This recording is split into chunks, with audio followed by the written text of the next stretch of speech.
Hi, everyone. This is AJ Woodhams, host of the War Books podcast, where I interview today's best authors writing about war related topics. Today, I am extremely excited to have on the show Zaakir Tameez for his new book, Charles Sumner Conscious of a Nation. Zaakir is a scholar of antitrust and constitutional law, a graduate of Yale Law School and the University of Virginia. He has published award winning scholarship and co authored amicus briefs before the Texas and United States Supreme Courts. He is a Fulbright Scholar and Humanity in Action Senior Fellow from Houston, Texas. Zaakir, how are you doing today? Doing fantastic and even better now that I'm on your show. Thank you for Oh, thank you. Thank you for saying that. I got to say, the one thing, now tell me if this was your experience. I grew up, I have to check myself when I do Civil War topic shows because I grew up in Indiana, northern Indiana. Obviously, people in Indiana maybe have a different take on the Civil War than somebody in Alabama. But growing up, the only thing I think they ever taught us about Charles Sumner was that he was the guy who got caned in the Senate. And that's all I knew about him. Was this your experience? I don't know where you grew up, but am I on a boat here? you're on the mark. I grew up in Texas. All I learned about Charles Sumner was about the caning, which we can talk about later. There was a study done by my friend Tom Donnelly where he actually showed that pretty much every single American history textbook discusses Charles Sumner, but only once, which is in the context of the caning. And when I pitched this book to publishers, one of the agents who first got back to me said she had never heard of Charles Sumner. But I had said in my pitch that every high school student who takes US history knows who Charles Sumner is. So she asked her kids at the dinner table if they knew about Charles Sumner, and they were like, "Yeah, that's the guy who got caned." And that was when she got back to me. Yeah, I mean, it's such, and he's such a, a an influential and admirable character in American history, and it's unfortunate that that's what people know. Well, I mean, a lot of the things he championed, obviously, we're living in the world that he helped build. But yeah, the textbooks they only really discuss the caning. Um, well, we're going to talk about much more than that. The first question that I actually like authors to answer when they come on the show is, if in your own words, can you just tell us what is your book about? Yeah. The book tells the story of Charles Sumner, but not just through the prism of the caning.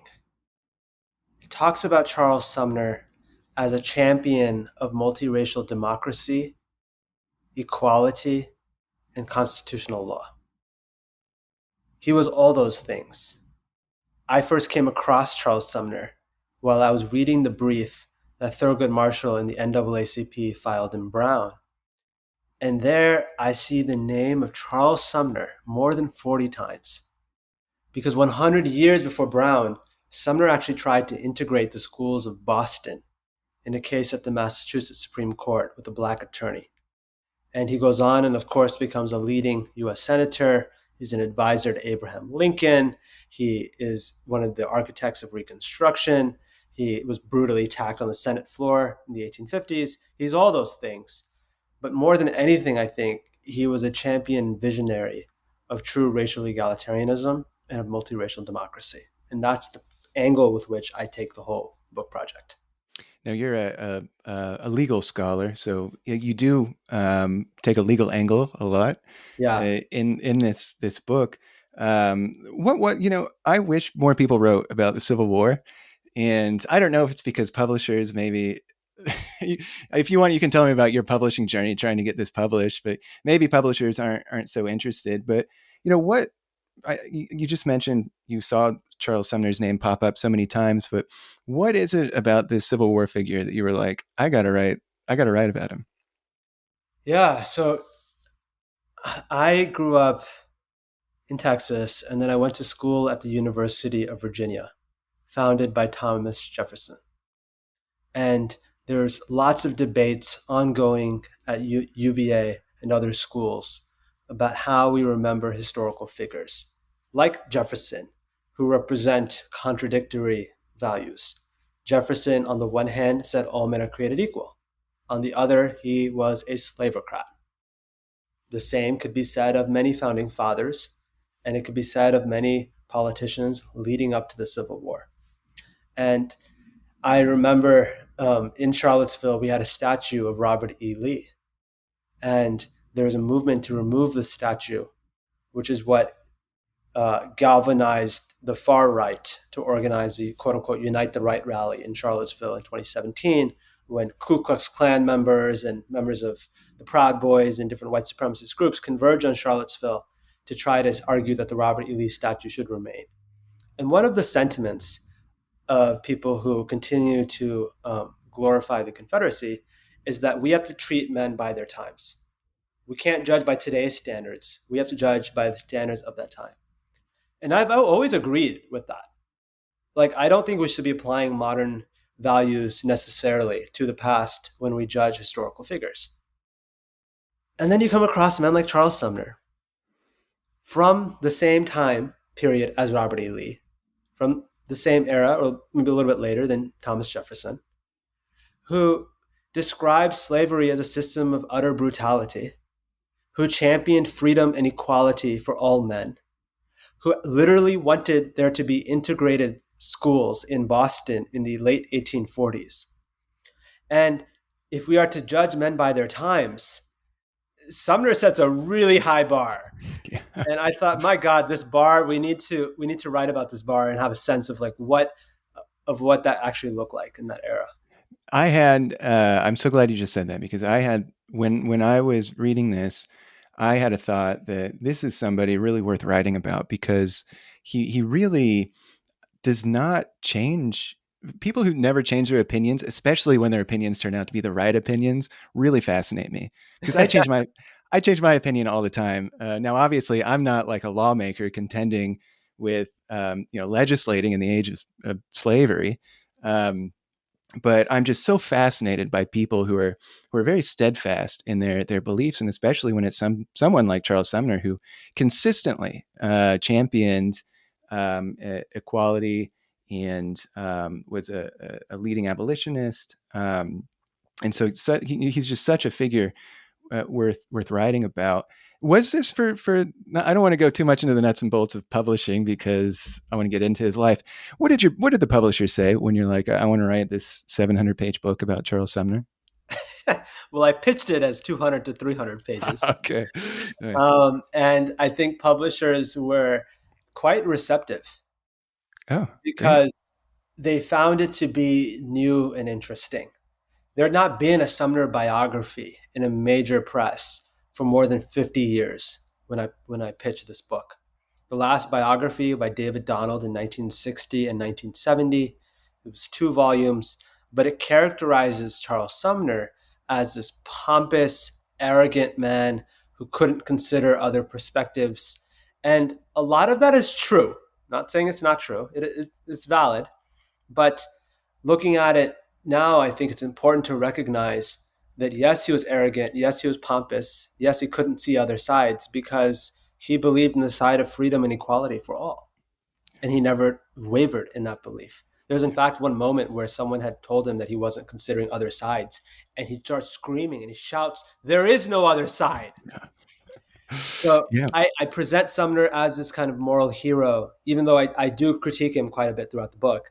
Sure. And publishers found that to be an important intervention after many years of other books characterizing Sumner in a way that I think is unfair and that is not fully accurate. Yeah, and maybe towards the end of the podcast, we might go into how the scholarship around him has changed, just like all Civil War scholarship. But let's dive into the man and his life. Talk about Charles Sumner's upbringing, where he came from, what his background's like, his family. Start from the beginning for us. So the last major biography characterized Sumner as this pompous, erudite, arrogant man because of his classical education. He was indeed a third generation Harvard educated man. His father went to Harvard. His grandfather went to Harvard. He went to Harvard. He could speak Latin and Greek and French and German. He was classically educated, this, that, and the other. But what was not mentioned previously is that Sumner grew up in a neighborhood that was predominantly African American. He lived on the north slope of Beacon Hill, which at that time in Boston was a home to several hundred black families that lived right where Sumner lived. He was just a couple blocks away from the African Meeting House, one of the first black churches in the country. He was a couple blocks away from Prince Hall Mason, one of the first black Freemasonic lodge. And he was there because his father was a racial egalitarian who believed that everyone should be treated equally, who would tip his hat when walking past an African American on the street, who actually preferred the term, quote, people of color and used that instead of saying Negro. So Sumner grew up in that environment. And he also, interestingly, grew up in poverty because his dad, who, yes, went to Harvard and was a lawyer, was just a really bad lawyer and couldn't seem to make any money. And for that reason, it was partly why they lived in this particular neighborhood.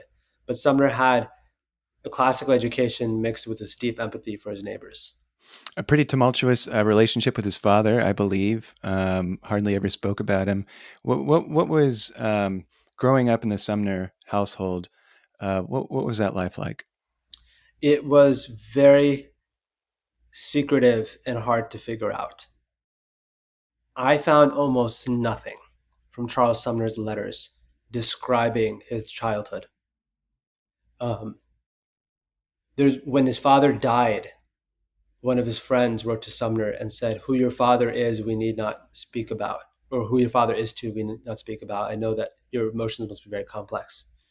And there's almost nothing left, which leads me to suspect that Sumner probably either destroyed or just didn't leave behind many writings about his father. I think his father was a very strict man, and his father was extremely demanding. They were not close at all. But all that said, for the rest of his life, Sumner did find inspiration from his father's ideals. What Well, I'll I was just going to say his father was the sheriff, right? uh, And So what? his father was the Mhm. sheriff of Suffolk County. Yeah. Um, Here's one story that gives you a sense of who his father is. His father once had to execute the prisoner for the crime that the prisoner had committed. And his father gets onto the stage where basically the gallows or this person is about to be hung. And he tells the audience not to worry effectively because this man who's about to be hung did have religious rites delivered to him before and could have had an opportunity to meet with a clergy member. And so, in a sense, don't feel bad. He's got his religion, and then his father trips on the man's foot before he's about to hang him, and then he takes his hat off and apologizes, and then he hangs the guy. Sure.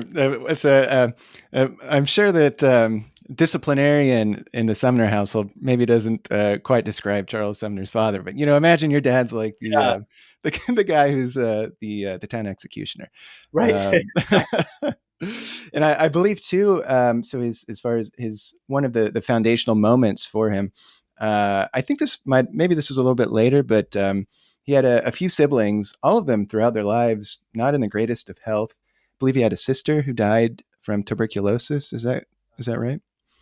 So What was his relationship with his siblings? he was very close to this one particular sister named Mary, and after Sumner goes to Harvard, and he's a corporate lawyer in Boston, and he gets very sick, and his sister also gets sick. His sister dies, but Sumner survives. And Sumner is full of grief. And he's writing to friends saying, "Why was I spared?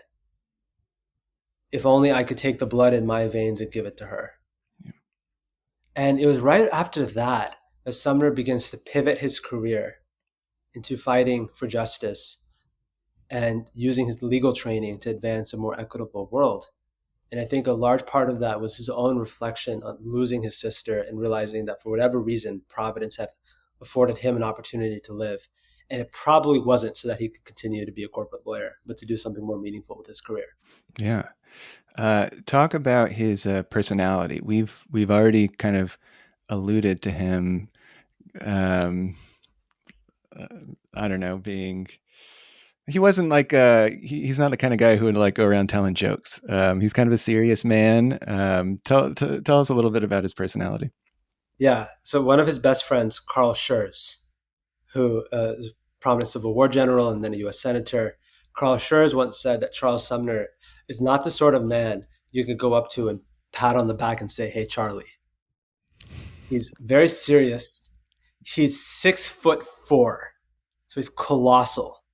He is always dressed to the nines, even at home. And he didn't have any sense of humor. Oliver Wendell Holmes Sr., the father of the Supreme Court Justice of the same name, once said that if you told Charles Sumner the moon was made of green cheese, Sumner would give you a point by point argument on why it could not be so. I He's love it. I love absolutely that. humorous. There's some speculation that he may have been on the autism spectrum. I think there's something to that. I don't really get into it in the book, but I do mention that I think there is a plausible theory. Now, you say he was probably gay. Explain that. Yeah. So Charles Sumner was always looking for love, and he never seemed able to find it. He became very close to this one man named Samuel Gridley Howe. Samuel Howe and him used to go out to the countryside on horseback and then come home, go to the pub, order strawberries and cream, and then retire to Howe's residence. And they would spend all night talking, often about their loneliness and their shared experience of bachelorhood. Howe ultimately does get married to Julia Ward, later becomes the author of the Battle Hymn of the Republic. And on their honeymoon, Howe is spending most of his time writing letters to Sumner instead of spending time with Julia.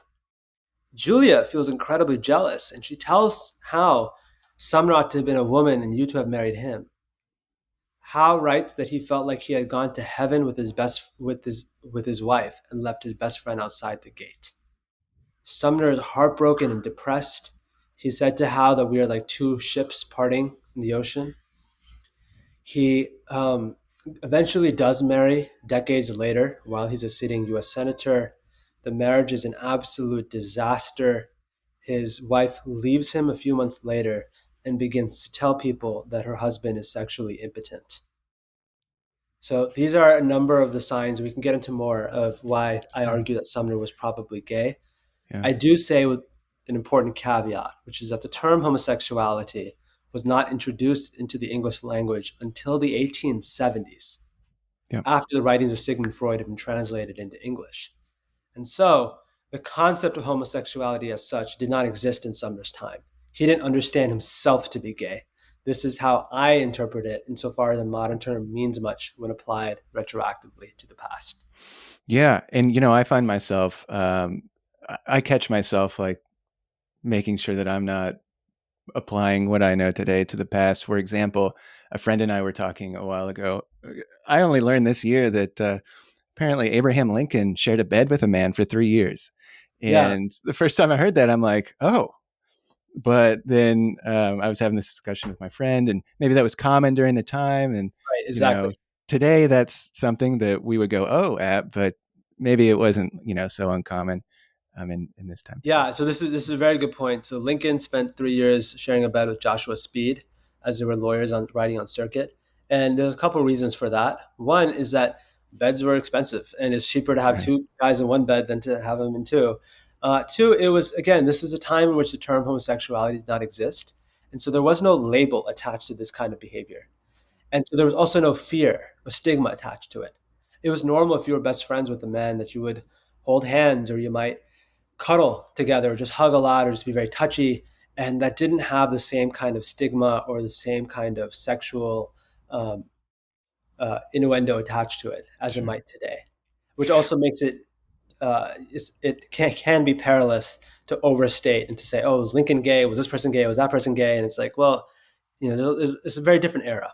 Yeah. So I do talk about Sumner, in my view, being homosexual, but I try to be careful about saying like, look, like this is very context dependent, and there's a lot of unknowns here.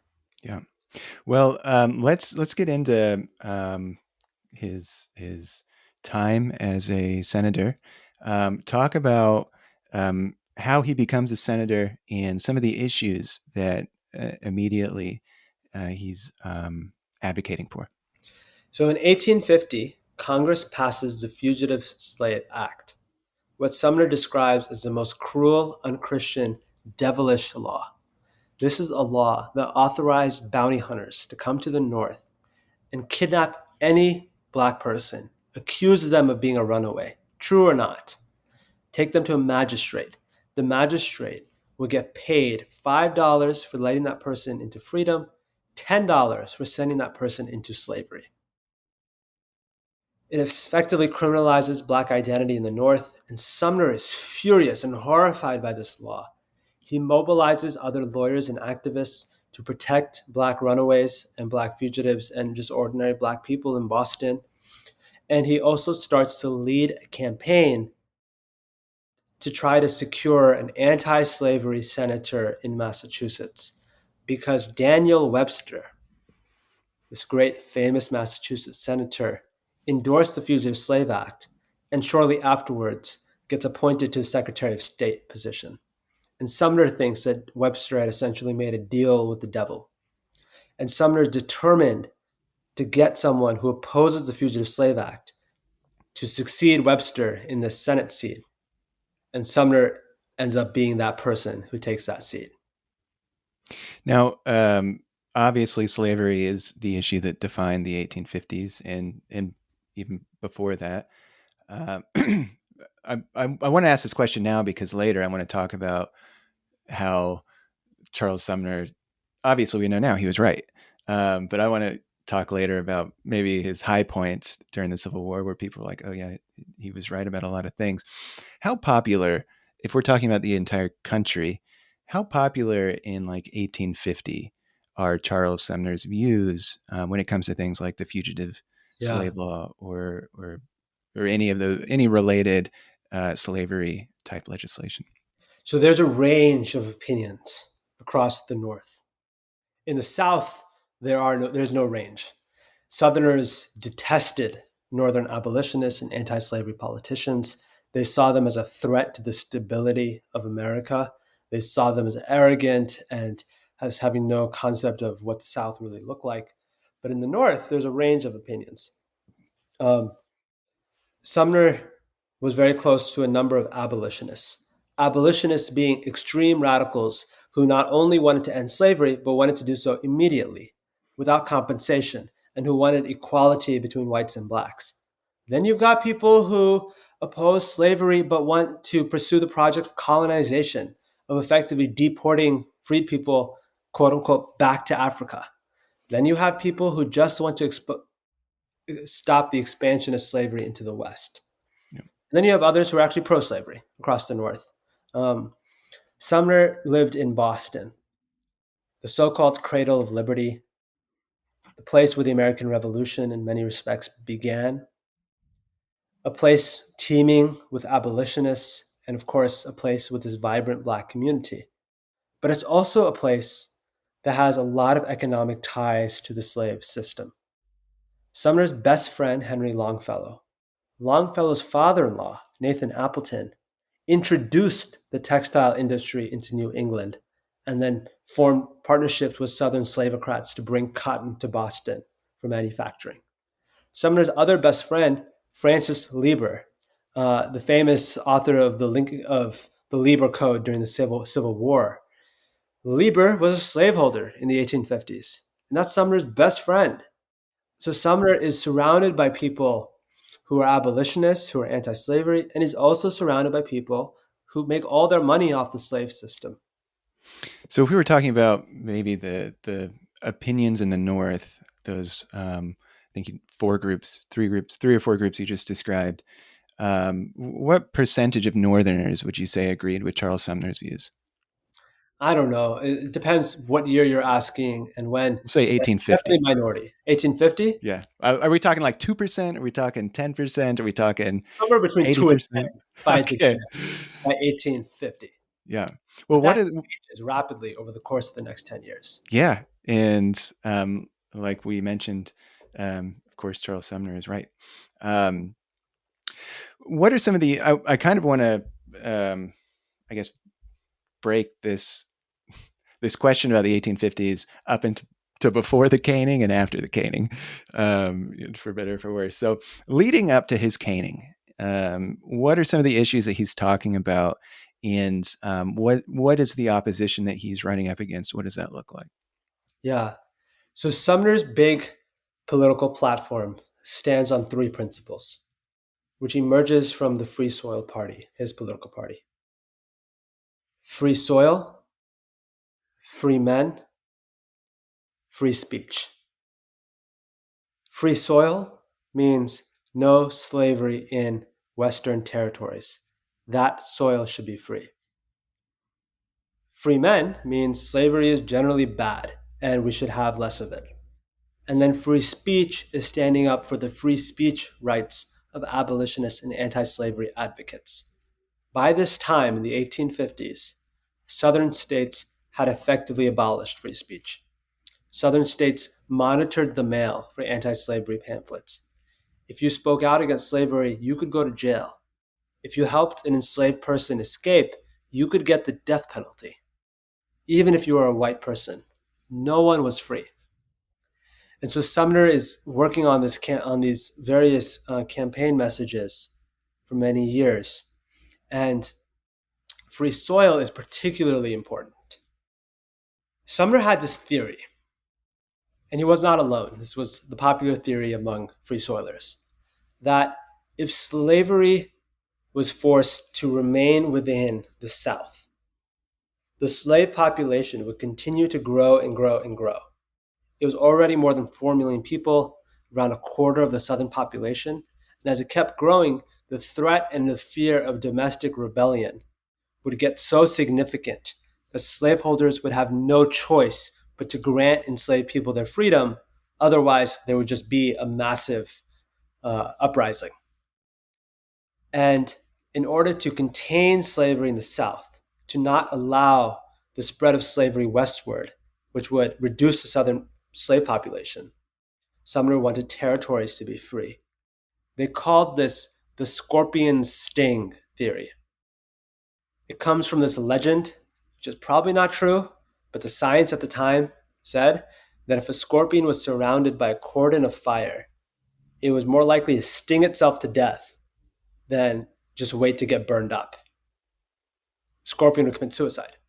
Yeah. So the logic here was to surround the Southern states with a cordon of freedom, so slavery would sting itself to death.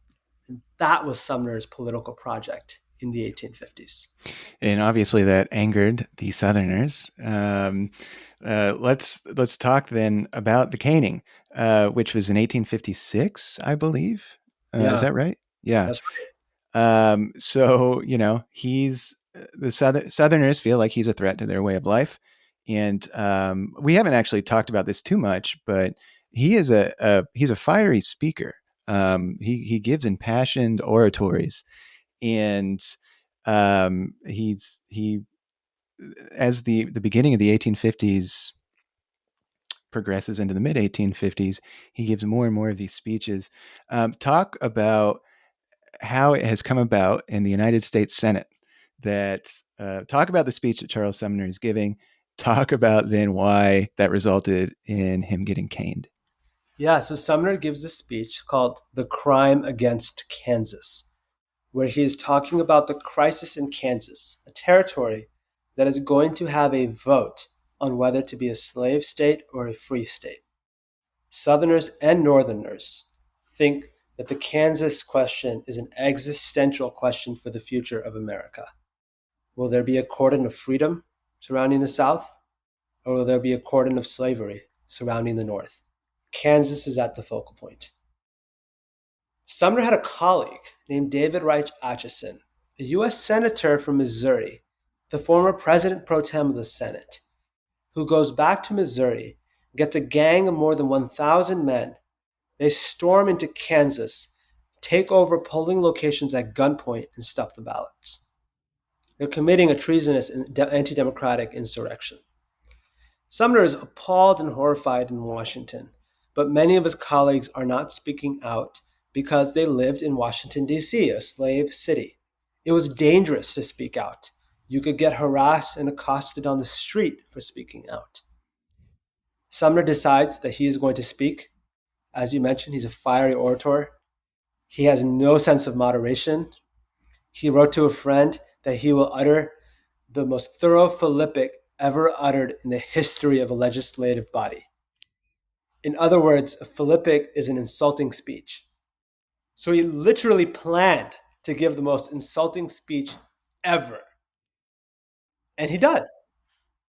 He calls David Atchison a Roman traitor, comparing him to a historic Roman traitor who had been hung for treason. He compares President Franklin Pierce to a Roman dictator. He compares Stephen Douglas effectively to Lucifer incarnate. In a previous speech, he had called Stephen Douglas a noisome squat of an animal. Um, and then he targets Senator Andrew Pickens Butler of South Carolina. Butler is from South Carolina, and Sumner says the state of South Carolina could be, quote, blotted out of existence and civilization would look the same. He makes fun of Butler's hair. He makes fun of Butler's speech impediment. And then he says that Butler had a mistress, ugly in the sight of the world, but beautiful in his own eyes, the harlot slavery. There is evidence to suggest that Butler did in fact have a quote unquote mistress, an enslaved woman that he probably raped and sired children by. And Sumner is telling the whole world about what Butler is up to.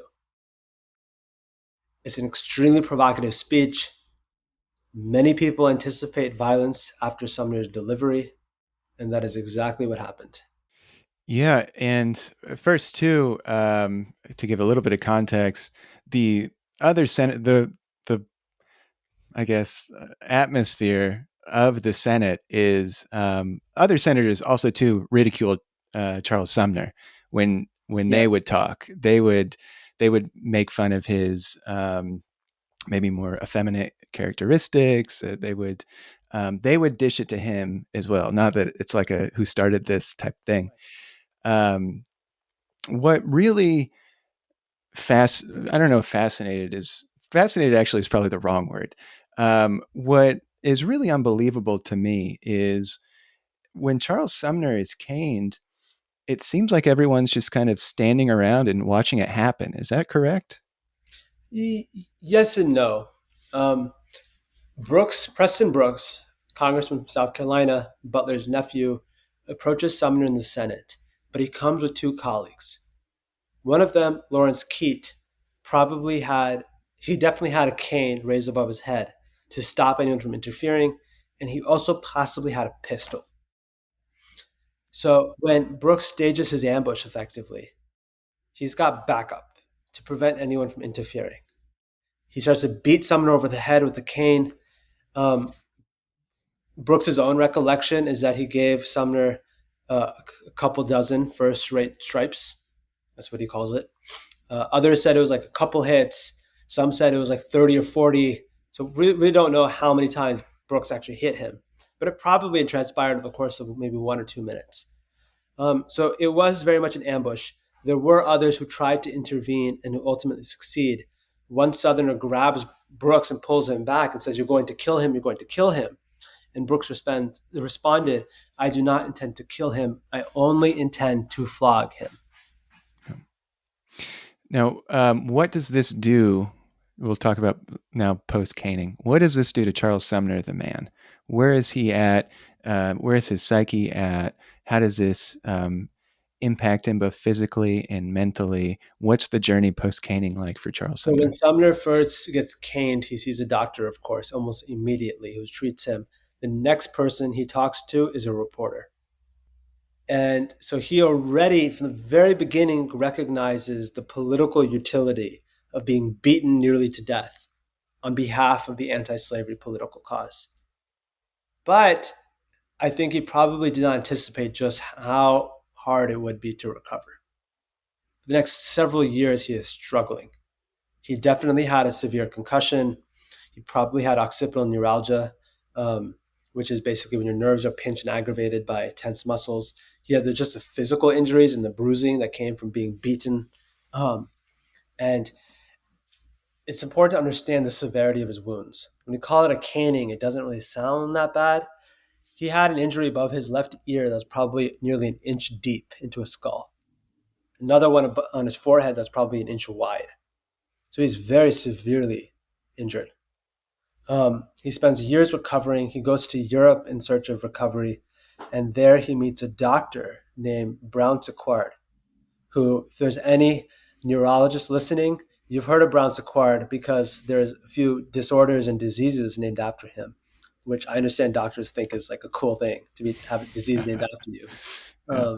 So Brown Sequard is one of the inventors of modern neurology, a brilliant doctor, also eccentric, and known for experimenting with his patients. So Sumner meets Brown Sequard. Brown Sequard has this whole theory about Sumner's injuries and decides that it arises in the spinal cord. Not quite right. And Sumner says, "What's the solution?" And Brown Sequard responds with one word: fire. He has Sumner lie down, and he puts these pieces of cottonwood on Sumner's bare back, and then he lights them on fire. Logic being that he was applying this like ancient Chinese therapy known as moxibustion. Um, any practitioners of moxibustion don't do it quite this way. They don't apply like direct fire on the back. They might just have some heat a little bit above the back. Brown Sequard put it right on Sumner's back and just scalds him everywhere with burn wounds. And Brown Sequard offered Sumner chloroform, but said you probably shouldn't take it. The more the pain, the more likely you will recover. I think that speaks to Sumner that he hears this advice and fully believes it. He decided that, yeah, sure, the more pain, the higher chance of recovery. He had a very high pain tolerance. He goes back 7 times for more fire treatments, and by the end, his entire back is full of burn wounds. And then after all this, he develops angina, and he is writhing in bed from the heart pain. But as he's tossing and turning in bed, he's hurting even more because of the burn wounds on his back.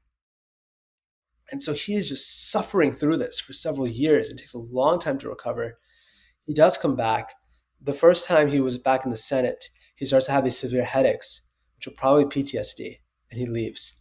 It's only in 1860, when the Senate moves into a new chamber, the chamber we still have today, that Sumner fully recovers and re-embraces his role in the Senate.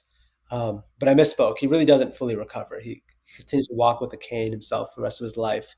He looks older, he seems older and sadder, and of course he's got the angina now on top of the physical injuries. Yeah, and it seems like this was obviously, personally for him at this point, it just seems like a real low point in all areas of life. I mean, his physical health, obviously, his mental health, he's very depressed, but the country itself is inching. And at this point, really, it's not even inching. It's moving very quickly towards war. And in some sense, and we'll talk, we'll transition to the war now, but we'll talk about this later. In some sense, Charles Sumner wanted the war because he thought that's what was going to end slavery. But at this particular moment, that war had not come, and things were falling apart. The South was getting stronger. Talk about right before, so we're in 1860 now. Obviously, war breaks out in 1861.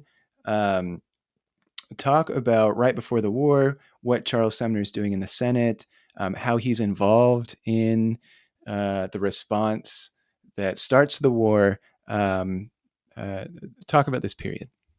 Yeah. So this is a period known as Secession Winter. This is the winter beginning in December 1860, when South Carolina announces that it is going to leave the Union. And then slowly over the next few months, other southern states decide to join South Carolina in this exit. And there's a debate going on in the North about how to respond. We think today that the South started the war by choosing to rebel. And I actually don't think that's accurate. The South was choosing to leave. The North had to decide whether to allow the South to leave, option A, form a compromise with the South to keep the Union together, option B, or go to war to hold the Union together, option C. Sumner comes to the mind of option C. There are other abolitionists, most prominently William Lloyd Garrison, who said, let the South go, let them go. And suddenly the, the border of freedom won't be Canada anymore. Now it'll be northern states right on the border with the southern states. And any enslaved person wants to go to freedom has a much easier way of getting to freedom. And Garrison thought that this newly formed confederacy would be an international pariah and would barely survive and would probably have domestic slave insurrection not too long after. There were others like William Seward, a prominent anti-slavery politician who his views changed significantly during the secession crisis. He's panicking about the prospect of the South leaving, and he wants to form compromises with the South, even if that means preserving slavery so that the Union does not disappear. And then there's Charles Sumner, whose solution was to go to war. He had learned from one of his mentors, John Quincy Adams, that during a war, a president can use war powers to confiscate the property of the enemy. Idea being here, now the Confederates are the enemy. The president can confiscate their property and grant that property freedom. John Quincy Adams had proposed the whole thing decades earlier, where he had said on the House floor while he was served in Congress after being president, that if there was ever a war, the president could use the wartime powers to emancipate slaves. Of course, Adams did not see any war on the horizon. He was just speculating there. But Sumner takes this idea and he actually tells it to Abraham Lincoln on the day that Fort Sumter is bombed. And over the next few months, Sumner repeatedly goes to Lincoln, proposing the wartime emancipation order. And they would debate and debate and debate, often until midnight, which was a sign that even though Lincoln did not agree, he was gradually warming up to the idea. Yeah, and when I think maybe when from the Southern perspective, when people talk about how the North, maybe quote unquote wanted war, they're talking about Charles Sumner and his really aggressive stance towards slavery and what they consider their way of life. How receptive is Abraham Lincoln to the messages that Charles Sumner is delivering to him, even up to the outbreak of war? Yeah. So let me tell you about how Lincoln and Sumner met, and then we can talk about how receptive he is. Lincoln comes to Washington during Secession winter in February 1861. And when he first meets Charles Sumner, the first thing both men notice about the other is that they are both 6'4". And neither man was accustomed to seeing other people their height. And so Lincoln says we should match backs and see who's taller. And Sumner, who had no sense of humor, is horrified by this. He's very skeptical of Lincoln from the get-go. Lincoln is this folksy politician from the Midwest. Lincoln only speaks one language, English. He's only been to one country, the United States. Lincoln is self-educated. Sumner, meanwhile, speaks 6 languages. He's traveled all across Europe. He's dressed to the nines. He had been in Washington now in politics for 10 years. Lincoln had only spent 2 years in Washington in politics prior to becoming president. And so Sumner is horrified by this man trying to make a joke in this environment. And so Sumner responds, Mr. President, we should not be matching our backs. We need to present a united front. So then Sumner leaves, and Lincoln is telling this story to another guest and says, I didn't have many bishops down where we live, but Sumner reminds me of a bishop. So Sumner played that role, right, of a bishop through Lincoln's life. He is this kind of moral voice who constantly goes to Lincoln and tells him that he needs to emancipate Southern slaves. Sumner believes that Lincoln, for all of his flaws, for all of his inexperience, had the capacity for real greatness. He says that Lincoln could one day go down in history like Columbus and Washington if he emancipates the slaves. And over the course of 2 years, he continually pushes and pushes Lincoln to do this. Lincoln would respond saying, yeah, maybe someday. Lincoln once said to Sumner, you and I agree, we are only 6 weeks apart. It's more like 2 years. But ultimately, Lincoln does sign the Emancipation Proclamation. And when he does, he gives the pen that he used to write it to Charles Sumner? Yeah. Well, firstly, one can imagine Abraham Lincoln famously just like told jokes all the time. He told story. He told story. He was a storyteller, Uh, and that really, even people who weren't as serious as Charles Sumner, that really aggravated them. And so right. you can imagine what a conversation between Abraham Lincoln and Charles Sumner would be like. Um, but Charles, I would say, and you just so obviously, emancipation is a big deal for Charles Sumner. He spends most of the war. His contribution to the war really is in the area of foreign policy, kind of excluding the Emancipation Proclamation. Talk about why that is, and talk about Charles Sumner's initial role at the beginning of the war. So Charles Sumner is appointed chairman of the Senate Foreign Relations Committee in 1861, which was a very logical appointment. He spoke 6 languages. He had been to Europe 3 times, including during his recovery from the caning. And so, And he particularly in this, wanted to be Secretary of State too, and he was very upset that he did not right, become right, Secretary of yes. State. So he also, like his brother, led a campaign to try to get Lincoln to appoint him Secretary of State, which he may or may not have accepted, but he wanted just to be offered the position, because he had more foreign experience than pretty much anyone else in the Republican Party. And Sumner had been informed many years earlier, when Sumner was in his 30s. He had gone to Europe, and he was asked constantly about slavery. So he knew that slavery was a stain on America's international reputation. He also knew that if America was not pursuing an abolition war, that European powers were likely to get involved with the Confederacy. He knew this from his own correspondence with leading statesmen in Great Britain. British aristocrats relied on Southern slave-produced cotton for their textile industry. American cotton was one of the leading imports into Great Britain. And Sumner is also afraid because he knows that many British aristocrats would just love to see America's democratic experiment fail. Proof that mob rule could not be successful as a government form. There's also Europeans who see similarities between the Confederate cause for quote unquote self-governance and independence, as just like many of the nationalistic revolutions that swept through Europe in 1848. So Sumner sees all this, but he also knows that Europe is teeming with abolitionists. Most European states had abolished slavery, at least domestically, even if they had it in the colonies. And Sumner knew that if the war had a moral valence to it, that even British aristocrats would not be in a political position that would allow them to intervene on behalf of the Confederacy.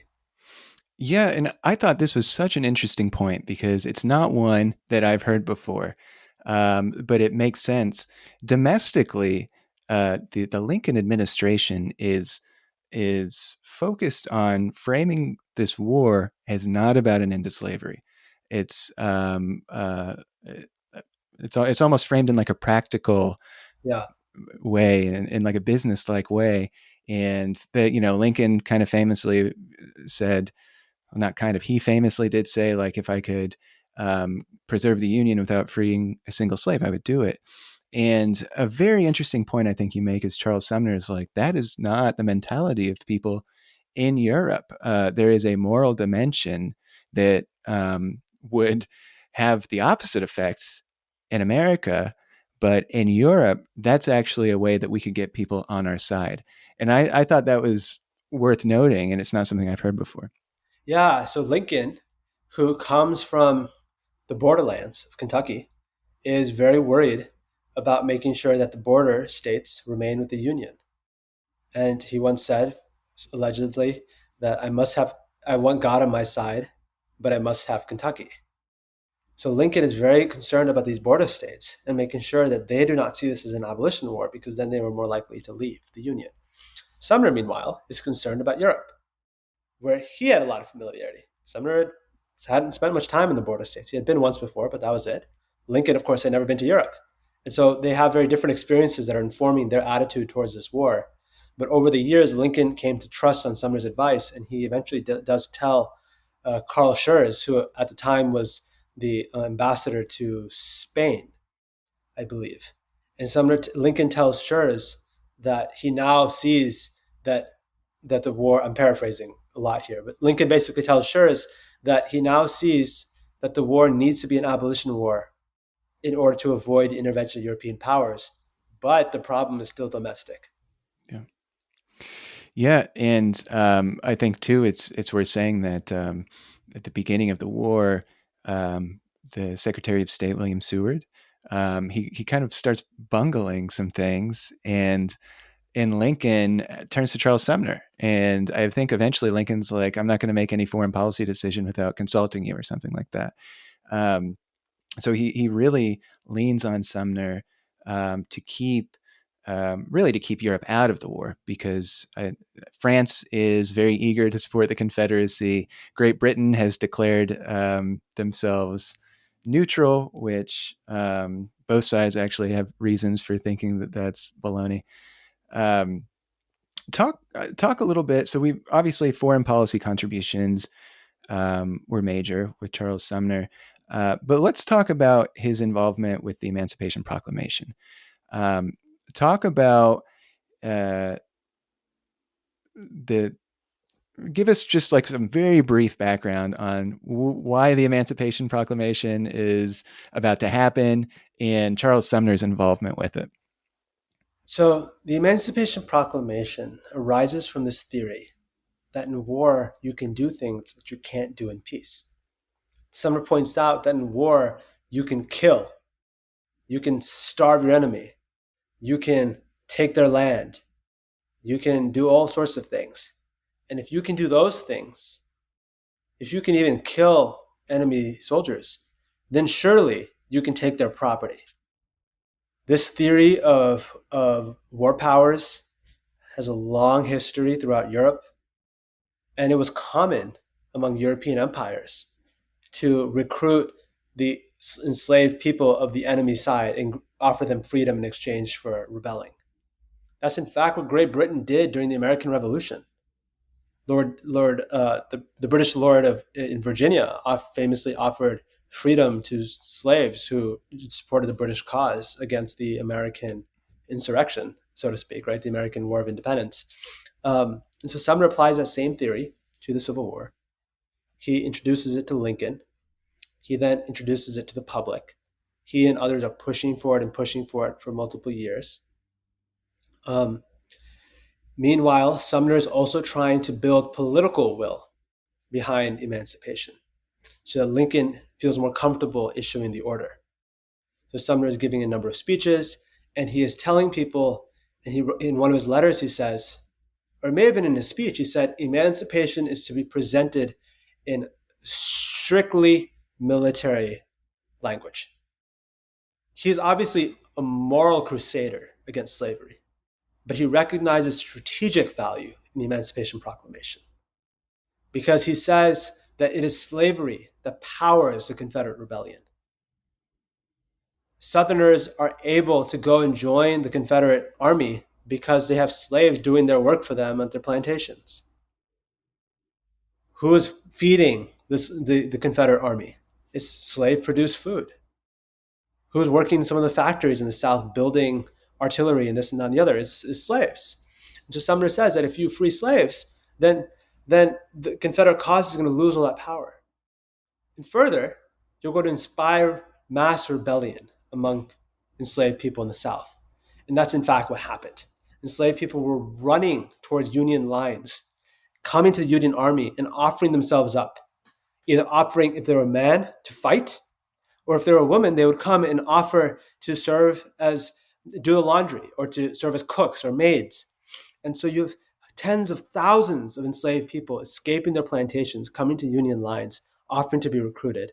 The Emancipation Proclamation ultimately invites enslaved people to come and join the Union Army.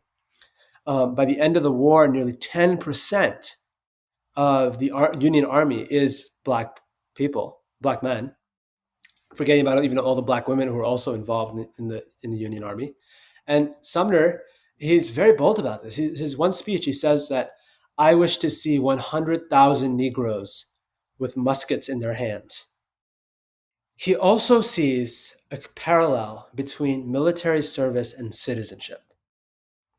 He knows this from his own time, being the grandson of an American Revolutionary War hero, that there's a connection in citizenship. Citizenship is not just about what you get from the government, but it's also what you do for the government. And he recognizes that if you have hundreds of thousands of black men serving the US government, serving the Union cause, serving the flag, putting their own lives at risk, he hopes that will lead to suffrage and equal rights afterwards. Yeah.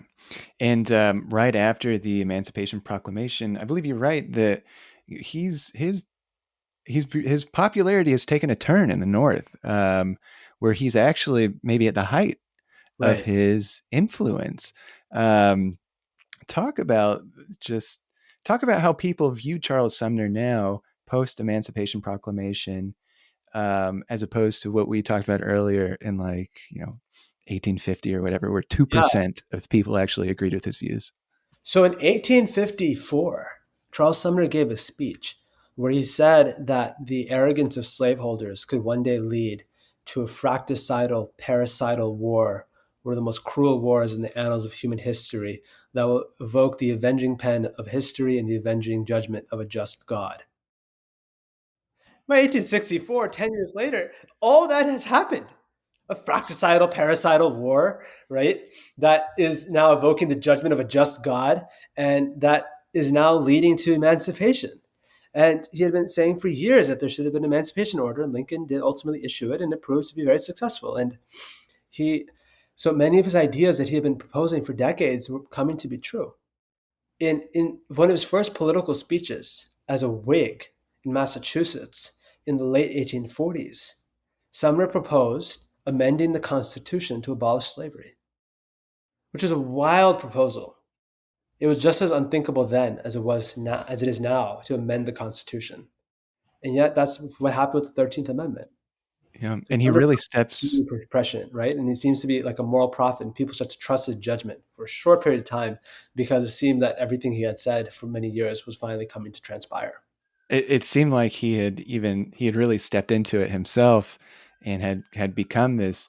His self concept is like somebody championing liberation and freedom. So much so that towards the end of the war, it becomes a little bit of a problem with foreign policy, Yeah, with Great Britain, because he starts talking about Irish right, independence. Um, and so, he's nothing if not consistent and right. helpful at some times, maybe not helpful at other times. Um, talk about how he ends the war. Talk about um, well, just talk about the end of the war for Charles Sumner. So when after Gettysburg, Abraham Lincoln gives a very famous speech, the Gettysburg Address, where he says, "Fourscore and 7 years ago, our nation was conceived in liberty and dedicated to the proposition all men are created equal." And Sumner begins to describe the Gettysburg Address as a legal precedent. He uses the term precedent over and over again to characterize the speech.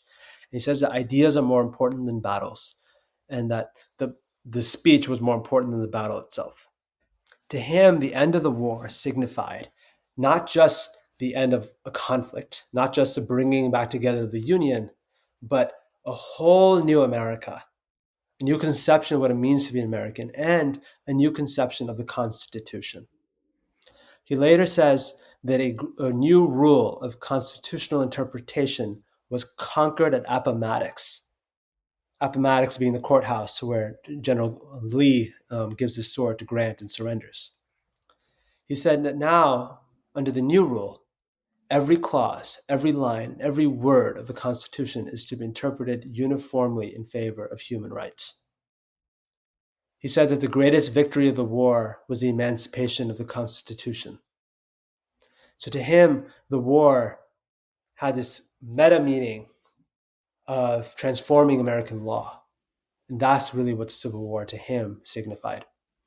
Yeah, and also too, it should be noted that Charles Sumner, not a pacifist, he actually thought that there needed to be more suffering towards the end of the war, more it needed to get worse because only then will people, really have sacrificed for true equality, which I thought was Yeah, an interesting point. he analogized the Civil War to the book of Exodus Yeah. and to the story of the Israelites, or really the story of the Egyptians, experiencing plague after plague after plague after plague. And it took so many plagues before Pharaoh finally agreed to let Moses' people go. And Sumner similarly believed that God was bringing plagues down on America. And he thought there needed to be more plagues and more plagues and more plagues until finally Lincoln signed the Emancipation Proclamation, until finally the white Americans finally granted freedom to Black Americans. Well, I'm curious if just kind of thinking about Charles Sumner's total contributions during the war. It's one of these questions that's impossible to answer, but I'm going to ask it anyway. What is the war? What do you think the war looks like without Charles Sumner? Sorry, one more time. The war?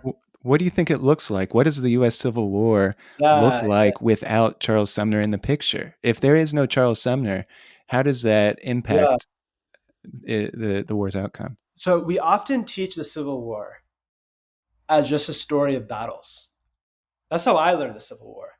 I learned about Chancellorsville. I learned about Gettysburg. I learned about Antietam. I learned about the Anaconda Plan and this and that and the different regiments. And that's all important. It's a very important history. And then for certain war buffs, that's all you're really interested in, right? But there's other dimensions to the war. First is this foreign policy perspective, right? There's a war going on in the Atlantic, just as there is in the mainland. And then there is the war of ideas, the war about the meaning of America. That is where Sumner is really important. Recognizing the war for its legal significance, its constitutional significance, for its meaning on race and equality. And when we put Charles Sumner into the picture, we get that fuller understanding of what the war signified.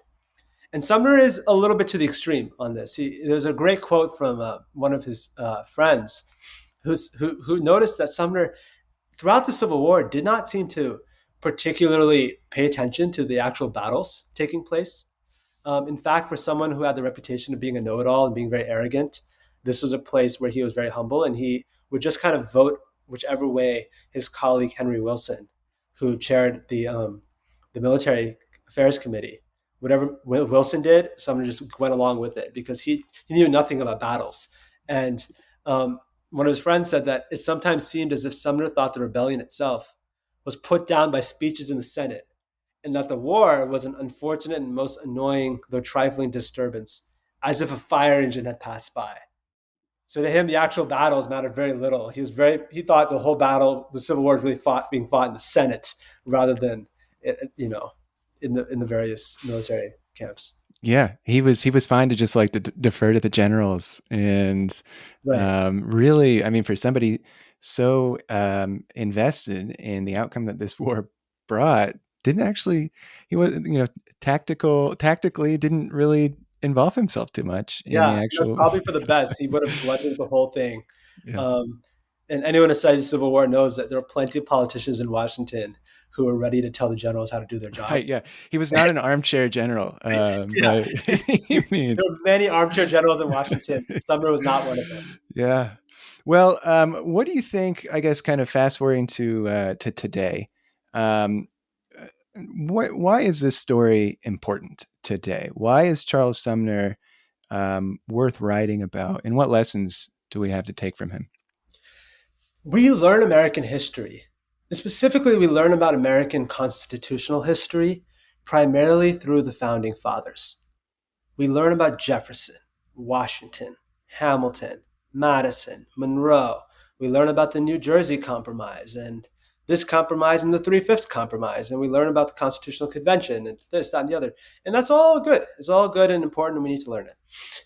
But there's a lot of constitutional debate and transformation during the Civil War era. The 13th Amendment granting freedom to blacks, the 14th Amendment establishing birthright citizenship and equal protection, the 15th Amendment establishing the right of black men to vote, and the enforcement clause of all three amendments, which authorizes Congress to enforce these amendments through appropriate legislation, thereby expanding congressional power dramatically. These are huge constitutional transformations. And to Sumner, those three amendments are not just being tacked at the bottom, they're reinterpreting everything that came before it. It was almost like a New Testament, Old Testament dynamic, where the Sumner, he and his Reconstruction leaders were coming in not to abolish the law of the founders, but to fulfill the law, to fulfill his highest aspiration of the Declaration of Independence and to transform it. And so I think it's really important nowadays to look back at this era and to learn more about the constitutional dimensions to this war. Because many of these same themes of equal protection, of birthright citizenship, of freedom, of congressional power, they're all being debated and litigated and politicized in this moment. And very few of us know much about the history of how these ideas came about and how grounded it was in the Union's victory in 1865. Wonderful. Well, we will leave it there. Zaakir Tameez, Charles Sumner, Conscious of a Nation. Go out, buy a copy, check it out from the library. Really, what an interesting story here. Also, Zaakir, if people want to follow the work you're doing, any other writing that's coming out, are you on social media? Do you have a website? Where can people stay in touch with your work? Yeah, thank you. You can find me on Twitter, Facebook, LinkedIn, Blue Sky, and there's also a website, charlessumner.co. Co. Wow, you've got it all covered, even LinkedIn.